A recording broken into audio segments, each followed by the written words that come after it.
Bem-vindo ao Globaliza, seu canal no YouTube. Hoje, no quadro Globaliza Entrevista, recebemos com muito prazer o Dr. Antônio José, advogado. Como vai, doutor Antônio? Muitíssimo obrigado, doutor Fábio. É um prazer dividir esse painel, esse bate-papo com o senhor, que também é um entusiasta da aviação, um autor de uma obra muito boa, muito respeitada dentro do nosso meio, e também membro da Comissão de Direito Aeronáutico, Espacial e Aeroportuário da Seccional Rio de Janeiro. Muitíssimo obrigado. É um prazer recebê-lo aqui. Doutor Antônio, explicar um pouco para o internauta qual o papel da Comissão de Direito Aeronáutico, Espacial e Infraestrutura no contexto da sociedade para o desenvolvimento dessas áreas. Bem, a comissão é uma comissão recente, ela foi criada no projeto do mandato anterior, ela nasceu na Barra da Tijuca.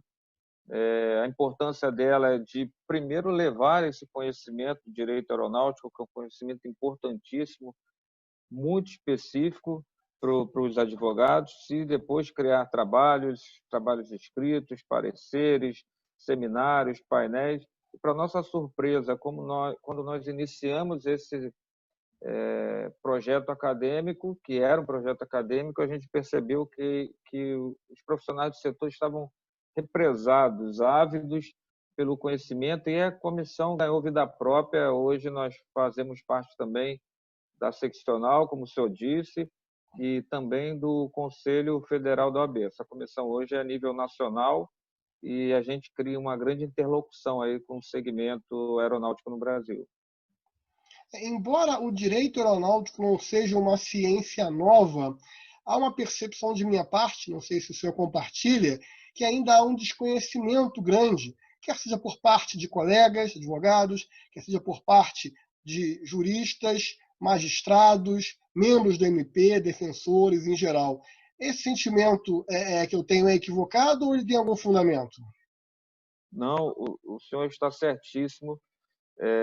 A gente percebe, principalmente magistrados, Ministério Público e advogados em geral, um certo temor em trafegar nessa área, né? Porque, como é uma área extremamente específica, é uma área muito singular, e o direito, basicamente, é o direito comparado. Nosso segmento vive de tratados, convenções e acordos. Então,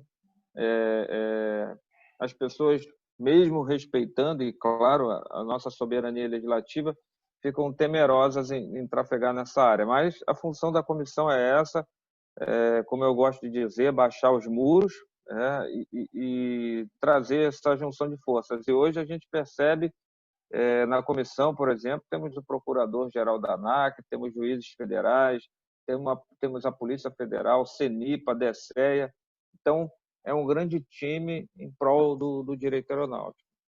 Esse ponto que o senhor colocou é muito interessante. Ou seja, a OAB acaba catalisando esse encontro de grandes pensadores, diversos segmentos, público, privado, segurança pública, segurança aérea, no intuito de fomentar o bem maior que é a aviação.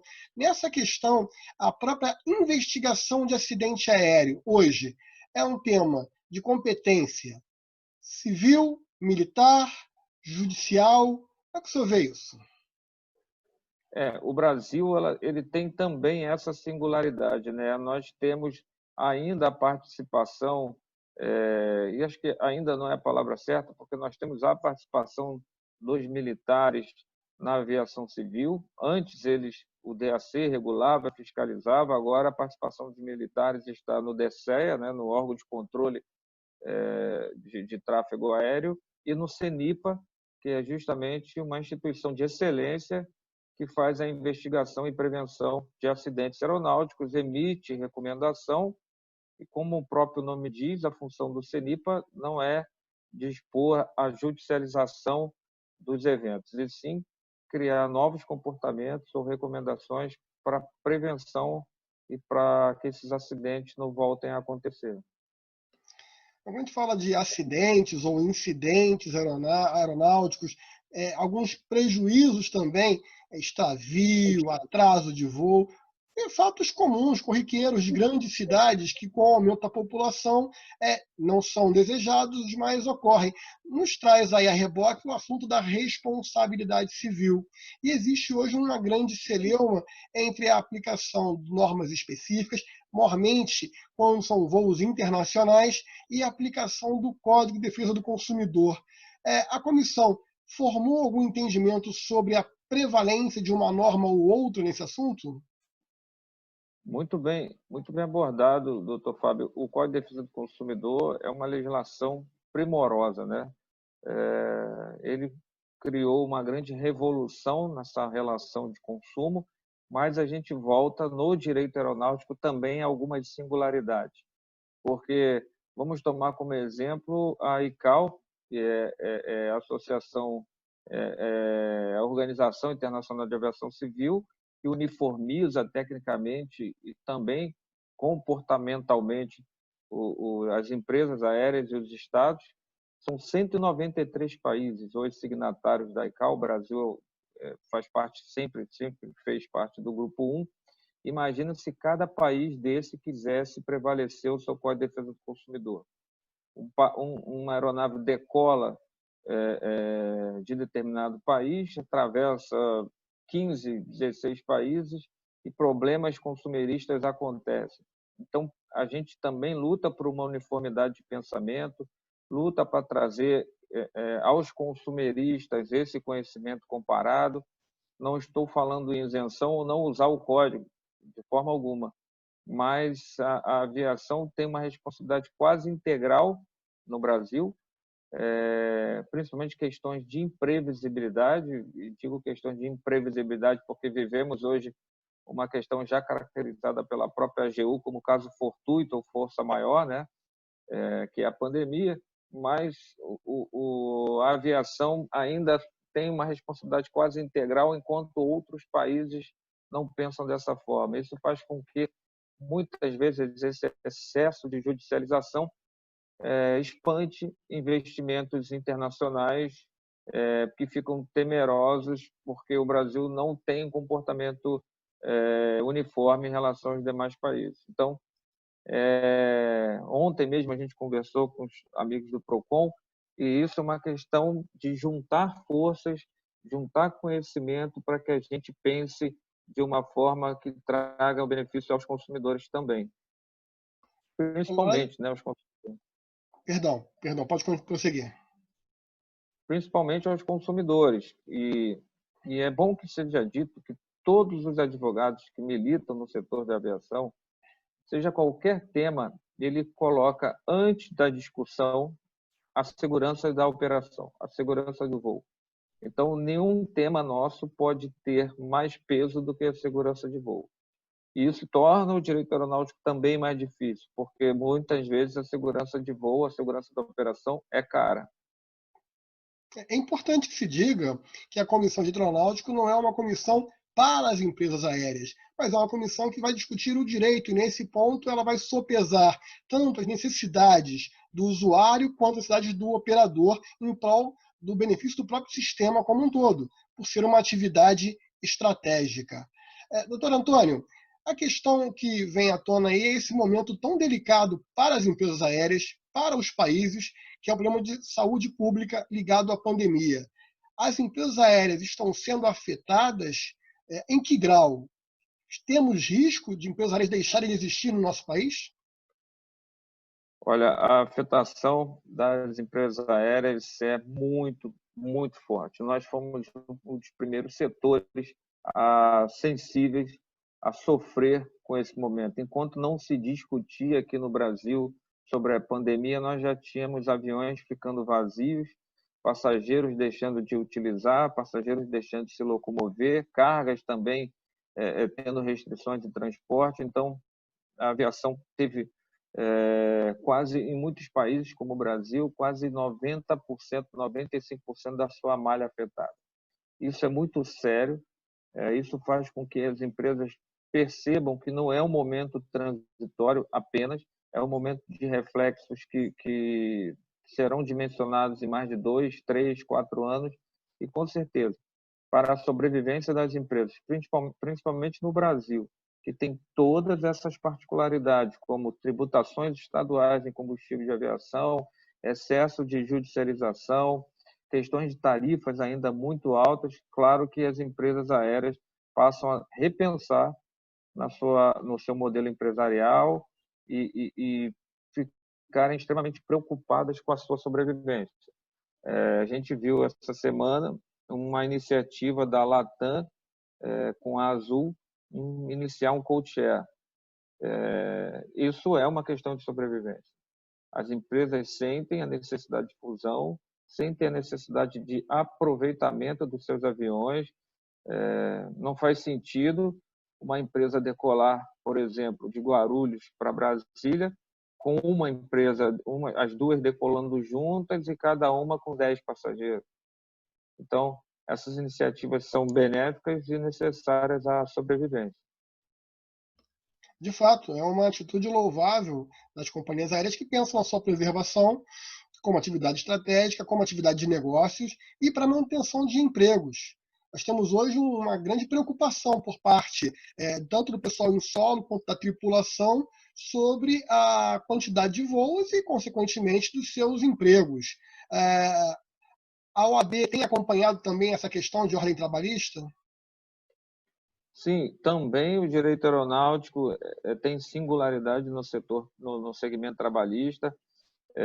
Nós temos uma legislação própria, principalmente em relação às aeronautas, pela nocividade da atividade, pelo risco da atividade. Então, eu vejo também que as empresas fazem muito esforço em não demitir, até porque demitir é caro e não é um profissional que você readmite e ele já está apto a trabalhar. Quando você demite um piloto, por exemplo, e as carteiras dele, as habilitações dele são vencidas, e para que ele volte a voar, ele tem que fazer novos cursos, simulador, ou seja, investimento pesado. E as empresas hoje também, até porque não se consegue visualizar o alcance dos estragos, dos efeitos dessa pandemia, elas hoje estão fazendo uso, claro que é um instrumento voluntário, de licença não remunerada, licença sem vencimentos não remunerada, que é uma forma de manter também um elo com os profissionais, mantendo alguns benefícios, como plano de saúde, etc. Mas, pelo que nós temos observado, passa a ser esse um instrumento mais difundido nessa relação trabalhista entre empresas aéreas e seus funcionários. Aproveitando a sua experiência, não só como advogado, jurista, mas também como comandante de linha aérea, há uma questão hoje que vai passando em vários países, que é o banimento de passageiros que são indisciplinados no que tange ao uso de máscaras. Será um caminho que o Brasil também deve seguir? O banimento é algo que nós já usamos aqui, existe lista de banimento? É necessário? As aeronaves não estão preparadas com filtros capazes de purificar o ar?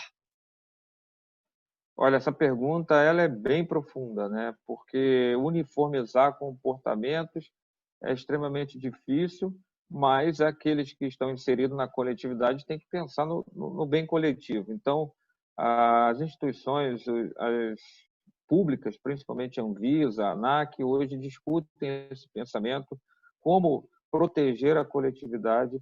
Alguns passageiros são exceções, como, por exemplo, aqueles que têm problemas cardíacos, cardiovasculares, respiratórios. Eu não sou médico, não tenho muito conhecimento, mas ouço dizer que essas pessoas teriam muita dificuldade em usar máscaras. Deixa eu recolocar minha senha aqui, que caiu a tela.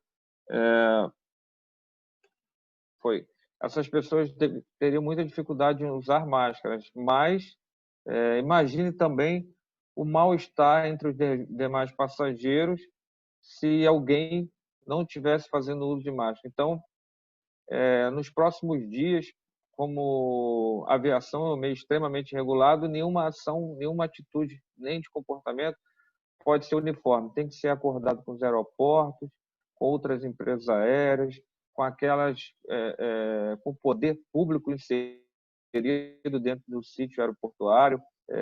Por exemplo, vamos tirar um exemplo aqui do Galeão. Só no Galeão nós temos de poder público a Polícia Federal, a Receita Federal, a Anvisa, a Vigiagro e tantos outros. Então, é muito difícil, por isso que eu disse que essa pergunta é profunda, porque uma uniformização de comportamento tem que passar pela chancela de todas essas pessoas jurídicas. E gerar também um preparo da tripulação até em conviver com essa indisciplina e como se comportar em relação a isso. Estamos vendo alguns casos nos Estados Unidos em que alguns passageiros, por ser algo obrigatório, estar de máscara, vão de máscara até o embarque, após o voo ter início, eles tiram a máscara e se tornam indisciplinados. E aí entra nessa lista de banimento, que aí é algo que também se estuda aqui no Brasil. Essa questão de segurança em voo é muito importante. E aí traz um outro tema que é os táxis aéreos clandestinos, melhor dizendo, que eles, de certa forma, burlam aí toda a normatização. A OAB está atenta a essa questão? Sim, a questão do táxi aéreo clandestino também é uma questão muito, infelizmente, reincidente no Brasil. As mortes acontecem, elas crescem. Temos vários famosos que trouxeram acidentes, os seus acidentes trouxeram essa questão à discussão. Fizemos, doutor Fábio, um encontro nacional no Conselho Federal da OAB em Brasília para discutir o tema. Essa prática irregular traz riscos aos usuários, muitos riscos aos usuários, principalmente porque voar de táxi aéreo regular traz um nível de exigência na segurança e ensinamento, preparação técnica dos pilotos muito acima do transporte de um avião individual. Óbvio que as empresas aéreas, os táxis aéreos, por isso, se tornam mais caros, e aí a gente também, para não fazer nenhum juízo de valor antecipado, a gente precisa ver se aquele consumidor que adota um voo desse regular, ele o faz tendo ciência e querendo pagar um preço menor, ou ele o faz baseado na sua hipossuficiência técnica, e muitas vezes nem são eles próprios que escolhem, seus assessores e seus funcionários, e na hora de fazerem a escolha de um transporte, fazem uma má escolha e penaliza fatalmente as pessoas. Então, é uma questão muito discutida. A ANAC já observa, hoje a ANAC tem um registro aeronáutico que basta o sujeito, o usuário colocar a matrícula da aeronave e já vai aparecer, se ele não for homologado para táxi aéreo, já vai aparecer uma tarja vermelha informando que aquela aeronave não é homologada para voar táxi aéreo. Mas aí passa também por uma questão de maior comunicação para os usuários, mas, de qualquer forma, esse é um perigo, infelizmente, frequente no nosso país. Bom, falar em perigo, é notável que nos meses de junho e julho, as famosas festas juninas e festas julinas, há aí uma proliferação de incidentes, ainda bem que poucos acidentes, mas muitos incidentes ligados ao uso indiscriminado de balão, chamado perigo baloeiro. O balão é efetivamente um risco para a atividade aérea, doutor Antônio? Olha, também uma pergunta muito contemporânea, considerando, né, que o balão tem toda uma cultura, vem dos chineses, e é uma atividade até costumeira em alguns países. Não podemos conviver com essa atividade sem uma previsibilidade e controlabilidade desses artefatos. O que significa? Hoje percebemos, eu sou um grande inquieto na aviação, né? E hoje eu sou piloto de uma empresa aérea, como o senhor disse, então não é difícil a gente desativar o piloto automático para desviar de balões. São verdadeiros artefatos de 15 metros com fogo no seu interior. Eu já ouvi dizer que alguns transportam até bujão de gás sobressalente para manter a bucha acesa.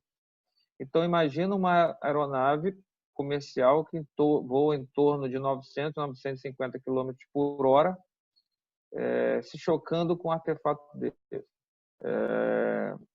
O Brasil tem também essa má fama, uma má fama internacional.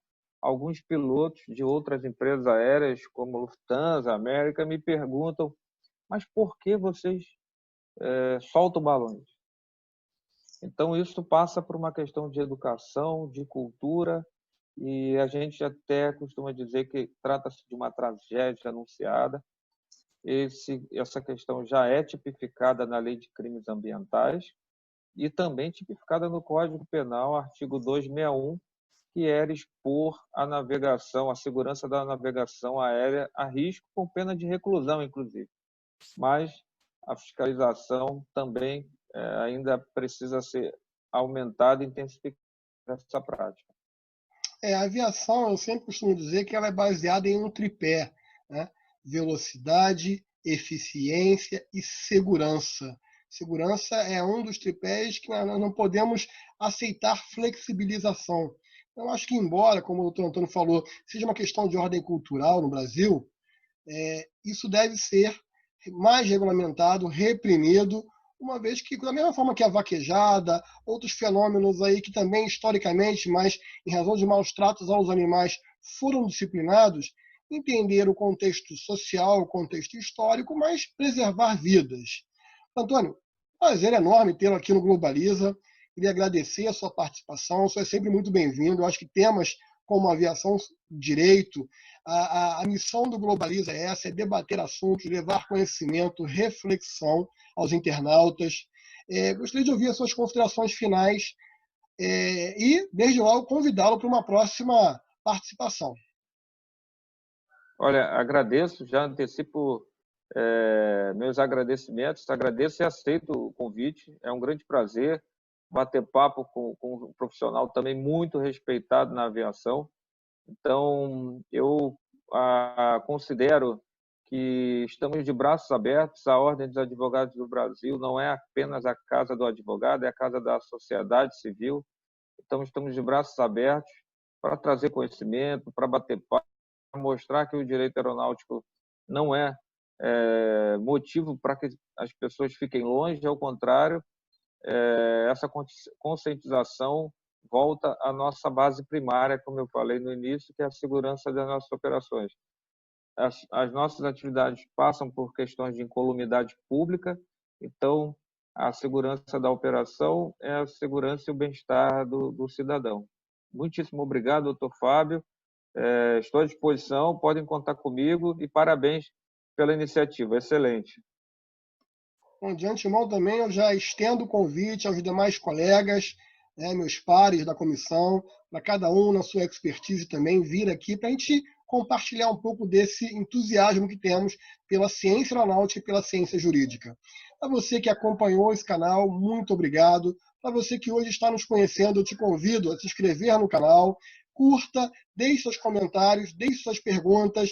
Muito obrigado, até a próxima.